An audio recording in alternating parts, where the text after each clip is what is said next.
Eu sou o SUS. Eu sou o SUS. Eu sou o SUS. Eu sou o SUS. Eu sou o Eu sou o SUS. SUS. Eu sou o SUS. Aré, SUS. Eu sou o SUS. Eu sou SUS. Repórter SUS. O que acontece no seu sistema de saúde?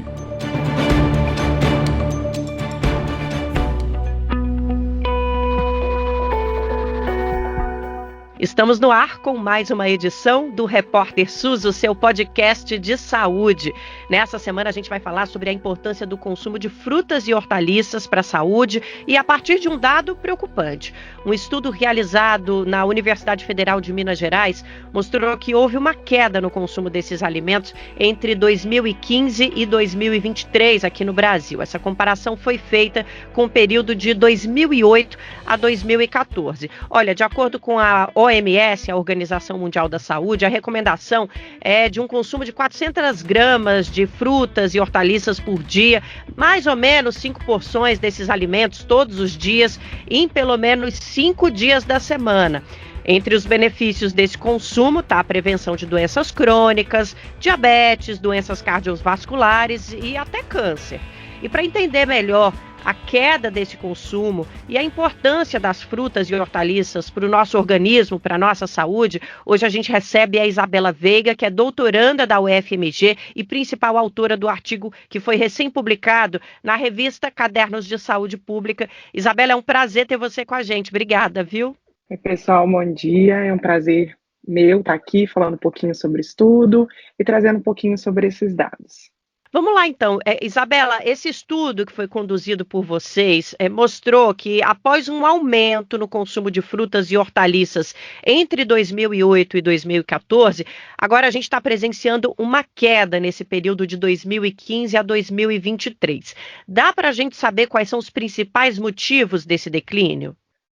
Isso mesmo, Nara. A gente fez uma análise de um período longo de 2008 até 2023, e aí a gente viu assim que quando a gente olha para o período completo, que eu olho de 2008 para 2023, parece que o consumo está estável, parece que não se modificou muito, mas quando a gente resolveu, vamos seriar esse período para a gente ver se tem alguma nuance que a gente está perdendo, a gente viu que mais recentemente, a partir de 2015, o consumo começa a cair, principalmente esse consumo que é recomendado, que é um consumo que a OMS coloca para a gente aí que é interessante consumir. E aí a gente começa a pensar o que poderia ter causado essa diminuição a partir de 2015.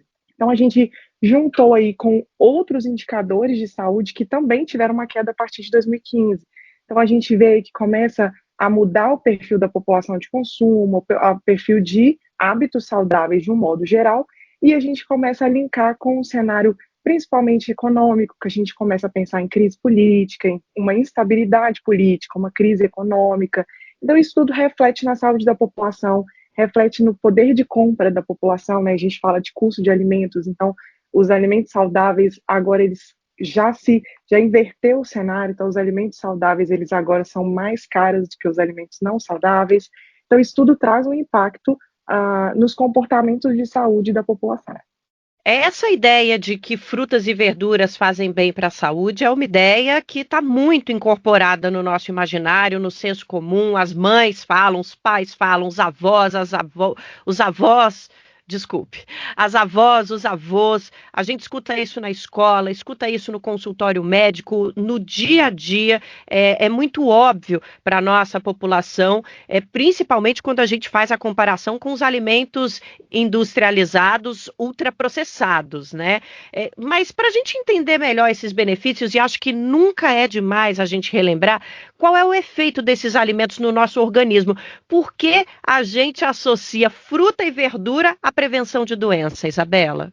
Bem, quando a gente está falando de frutas e hortaliças, a gente está falando aí de um grupo que ele é muito grande, que ele é muito diverso.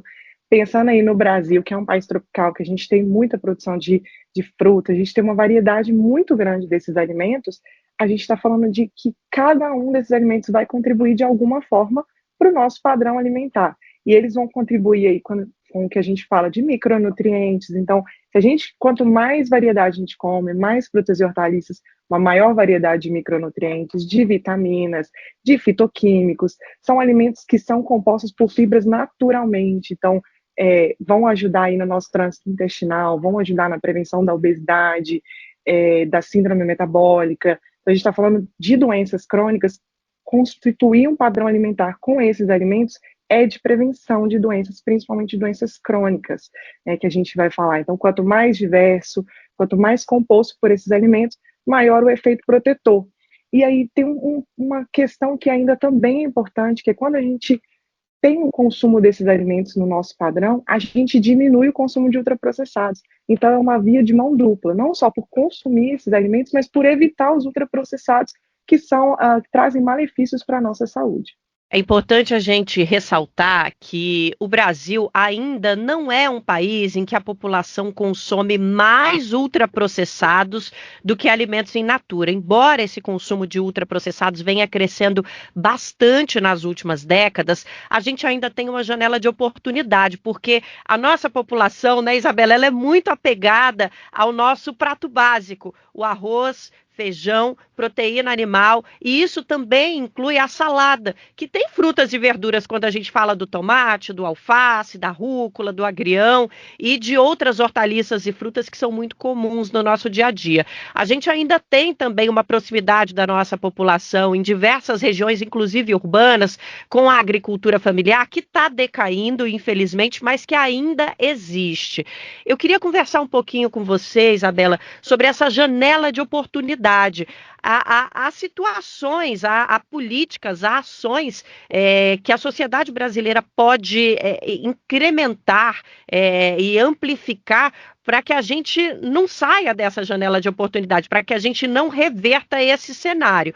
Vocês identificam políticas e ações necessárias para a gente manter esse apego popular à nossa dieta tradicional, que é uma dieta tão completa? Bem, você pontuou perfeitamente que a gente ainda tem uma cultura alimentar muito forte, né? Isso é um ponto muito forte para a gente, muito interessante. Quando a gente compara com países como os Estados Unidos, Canadá, Reino Unido, a gente vê que esses países já têm uma proporção muito grande de consumo de ultraprocessado, e aqui a gente ainda está aumentando, mas ainda é pequeno, né? E até o consumo de frutas e hortaliças. A gente vê que ainda assim é uma parcela, a gente identificou que cerca de 20%, 25% da população apenas está atingindo a recomendação. Mas esses 25% que parece tão pequeno, ainda é maior que nesses países, exatamente porque a gente tem uma cultura alimentar muito forte. Então como você disse, é uma janela de oportunidade que a gente precisa lutar, né, tanto pela saúde quanto pela cultura alimentar do país. E a gente vê assim, alguns movimentos nesses últimos anos, de reforçar isso. Então, mais recentemente, a gente pode pontuar aqui que para a gente foi celebrado, nós que somos da nutrição, da saúde pública, que é a aprovação da cesta básica, né, que teve um incentivo fiscal, uma redução do preço desses alimentos, e a inclusão das bebidas adoçadas no imposto seletivo, né, que é o que a gente quer, é diminuir o consumo dos ultraprocessados e aumentar o consumo de alimentos in natura.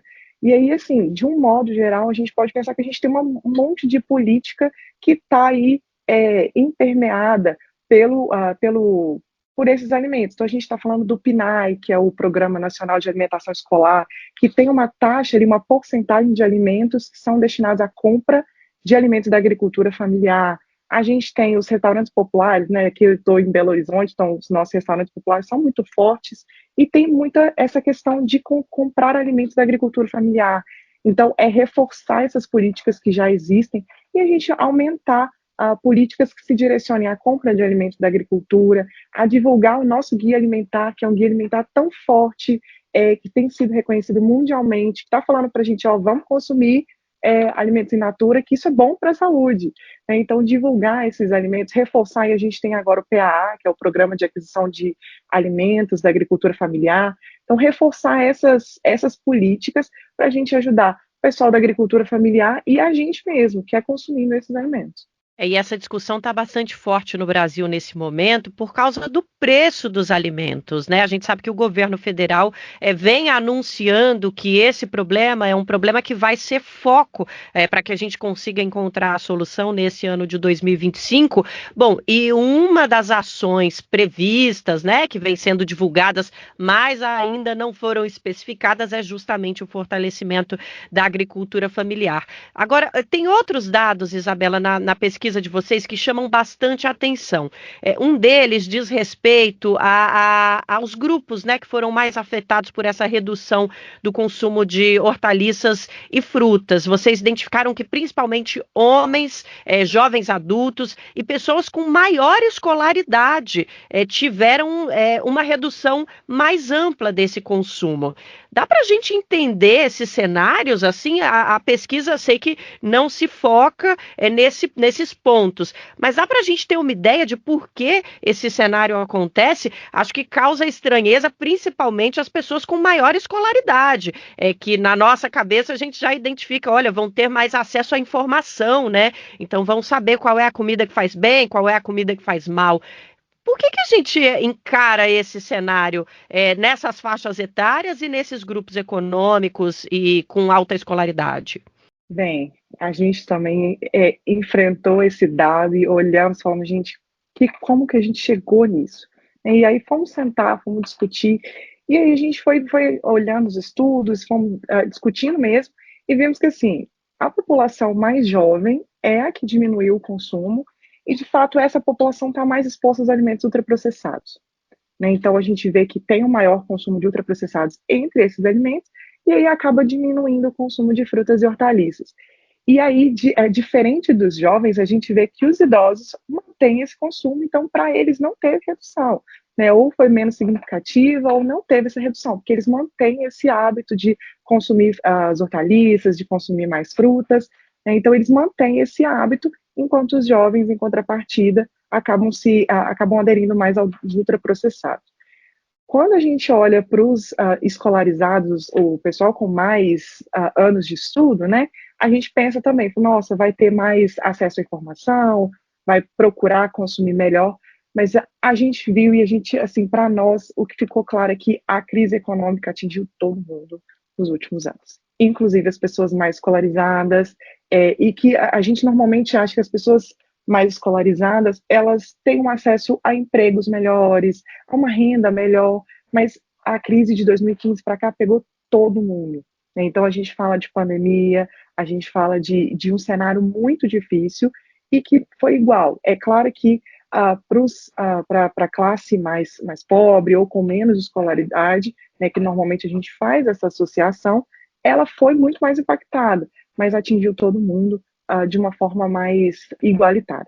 A gente precisa lembrar também que o Brasil tem um plano de ações estratégicas para enfrentamento de doenças crônicas não transmissíveis que estabelece metas para o aumento do consumo de frutas e hortaliças, porque, gente, é cientificamente comprovado que o consumo desses alimentos ajuda o nosso corpo a combater essas doenças, como a gente já trouxe aqui dados, tanto na nossa fala quanto a Isabela, a respeito desse tema. E a Isabela traz aqui a importância de ações públicas, políticas, a gente está falando, não é só de governo federal, não, é de estados e municípios também, para que a gente não perca essa janela de oportunidade que a gente tem de continuar fortalecendo a nossa dieta tradicional, que inclui as frutas e as hortaliças, né? Temos um desafio grandioso e claro que recentemente a gente teve essa excelente notícia, a Isabela trouxe esse ponto também, da inclusão dos alimentos da cesta básica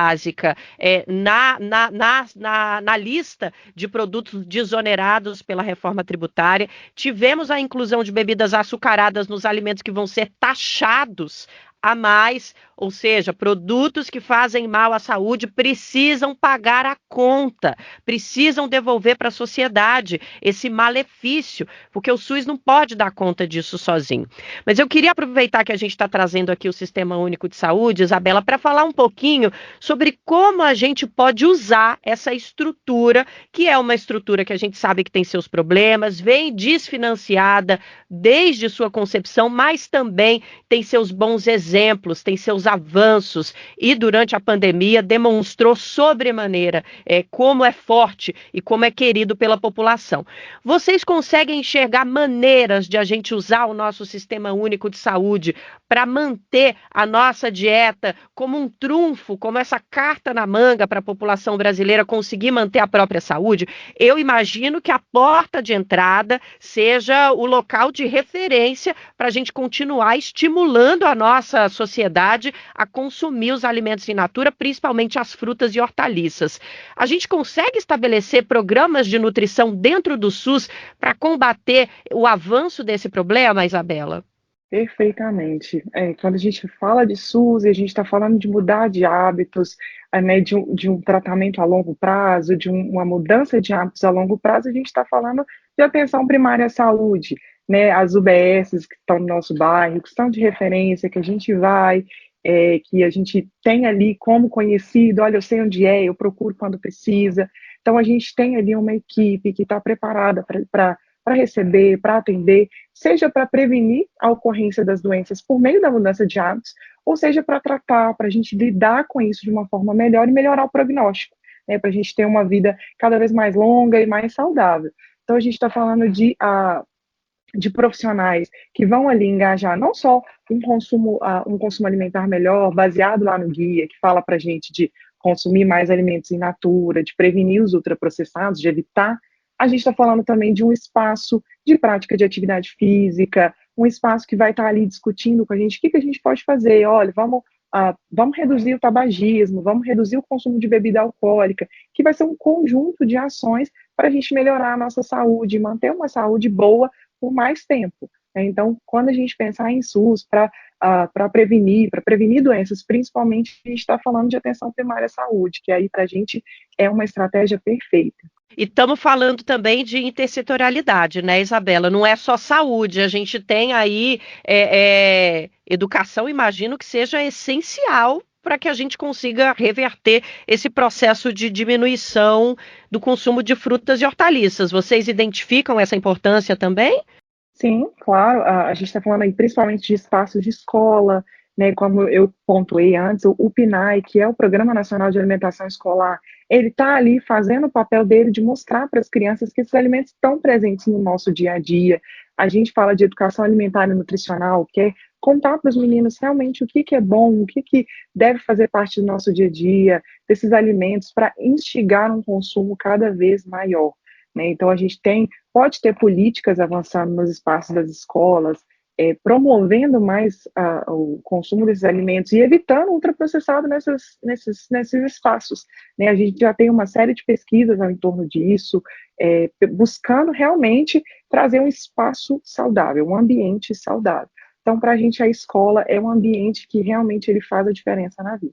Olha, quando a gente conversa sobre esses assuntos, a gente está falando também de participação popular e social, e eu lembro a você que está nos ouvindo que aqui no Brasil, de fato, na Fiocruz também, por meio de pesquisas, aqui mesmo no Repórter SUS, a gente já falou muito sobre a merenda escolar, o que é vendido na cantina das escolas privadas do Brasil, o que é ensinado para as nossas crianças sobre de onde vem o nosso alimento, como esse alimento pode ser incrementado, pode ser colocado na nossa dieta para que a gente continue explorando essa dieta básica brasileira, que é uma dieta de excelência em termos de nutrição. Então, eu sempre gosto de trazer esses detalhes, Isabela, porque tem muita cobertura sobre o assunto, mas muito pouca cobertura falando sobre como a participação social e popular é importante. Então, você pode, na escola dos seus filhos, das suas filhas, no seu trabalho, enfim, no seu dia a dia, monitorar que tipo de alimento está sendo oferecido, monitorar preços também. A gente sabe que muito da alta dos preços dos alimentos faz parte de uma dinâmica comercial e econômica que a gente também tem o direito de questionar, né? Então, tudo isso também diz respeito à nossa participação. Isabela, para a gente finalizar, a gente sempre gosta de tratar com os pesquisadores e pesquisadoras que vêm aqui sobre as dificuldades de se fazer pesquisa, principalmente na área de alimentos no Brasil. A gente tem dificuldade de acesso a dados, a gente tem dificuldade de monitoramento, passamos por um período obscuro no que diz respeito ao acesso a informações, a monitoramento da nossa população. Vocês utilizaram dados da Vigitel, né, para analisar essa tendência de consumo de frutas e hortaliças, mas imagino que encontraram muitas limitações, né? A gente tem limitações até de autodeclaração nessas pesquisas. Consegue perceber qual é o melhor caminho, Isabela, para que vocês, pesquisadores e pesquisadoras, consigam melhorar ainda mais, desenvolver metodologias? A gente precisa que o poder público dê acesso a esses dados para que vocês possam nos trazer essas conclusões, né? Então, eu queria falar um pouquinho contigo sobre as dificuldades desse processo e o que vocês identificam como essencial, porque a pesquisa é essencial para que a gente possa fazer o alerta para a população. Bem, a gente trabalha com dado público, com dados coletados aí pelo Ministério da Saúde, pelo IBGE, e para a gente a continuidade dessas pesquisas é essencial. É não interromper, é manter a coleta de dados atualizada. Então, pesquisas como a pesquisa de orçamento familiar, que por vezes acaba atrasando. Então, essas informações lá da pesquisa de orçamento familiar são importantes para a gente trabalhar custo.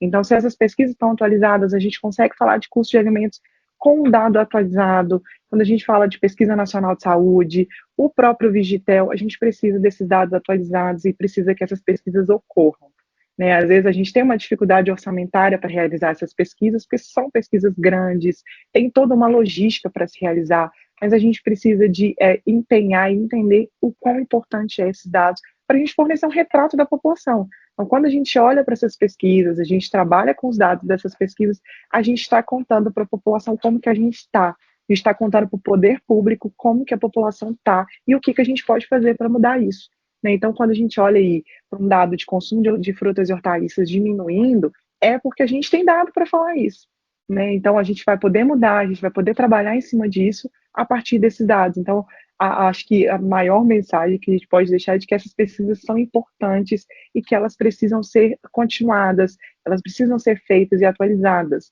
né? E contar também com a participação da população, né, para responder essas pesquisas, para receber os agentes em casa para responder, ou por telefone, né, que é como a gente faz o Vigitel, e responder essas pesquisas e participar, né, para a gente ter dados da população. Demorei para conseguir abrir o microfone. Vamos lá, vou retomar para a gente encerrar. Bom, é isso então. A gente tem essa pesquisa em mãos que indica que o Brasil tem consumido menos frutas e verduras, frutas e hortaliças, e o estudo revela que isso tem sim relação com o momento de crise econômica que a gente vem vivendo nos últimos anos, com os altos e baixos políticos, programas sociais como o PNAE, o Bolsa Família, programas de transferência de renda, colocar a cesta básica com produtos in natura ou minimamente processados dentro dos elementos da nossa economia que tem acesso a menos, né, que tem menos impostos e ficam mais baratos para a população, são uma ótima resposta. E a porta de entrada do SUS também é o melhor local para a gente conseguir incentivar a nossa população a continuar consumindo essa dieta básica brasileira que é tão nutricionalmente importante. Então, são detalhes que a gente traz em praticamente todos os nossos debates, principalmente sobre saúde, aqui no Brasil de Fato e na Fundação Oswaldo Cruz. A gente precisa fazer com que a nossa sociedade, politicamente e economicamente, colabore para a saúde da população. Isso não depende só da área da saúde, é um trabalho intersetorial e é um trabalho que envolve também participação popular e social. Então, também está nas nossas mãos fazer as cobranças. Eu queria muito te agradecer por essa conversa, te parabenizar pela pesquisa. pesquisa. Valeu demais por estar aqui conosco, expondo esse dado que eu acho que se une a outros dados preocupantes, né? A perda de área para a lavoura de arroz, feijão, mandioca, os nossos alimentos mais tradicionais, o avanço do agronegócio, o avanço do capitalismo e dos produtos ultraprocessados. São muitos dados que juntos no mesmo balaio indicam que a gente está correndo perigo, né, Isabela? Então, queria te agradecer por trazer mais um dado que acrescenta essa percepção e coloca para a gente a urgência da mudança. Valeu mesmo, viu? Bom, eu que agradeço a oportunidade de contar um pouquinho do trabalho, de fazer um pouquinho desse advocacy, de poder comentar aí, colocar para a gente que a gente precisa lutar pela nossa alimentação, né? É da gente, é do poder público, de dar uma cutucada lá e falar que a gente quer manter a nossa alimentação saudável e que a gente quer fortalecer os nossos alimentos. Muito bom, muito obrigada. A gente que agradece, agradecemos também a você que ficou conosco, os nossos ouvintes e as nossas ouvintes, acompanhando mais uma edição do Repórter SUS, que é uma parceria entre o BDF e a Escola Politécnica de Saúde Joaquim Venâncio, da Fiocruz, a nossa Fundação Oswaldo Cruz. Para saber mais, acesse brasildefato.com.br e é psjv.fiocruz.br. Apresentação Nara Lacerda. Na Fiocruz, a produção é de Juliana Passos e no Brasil de Fato, de Letícia Holanda. Até semana que vem com mais Repórter SUS.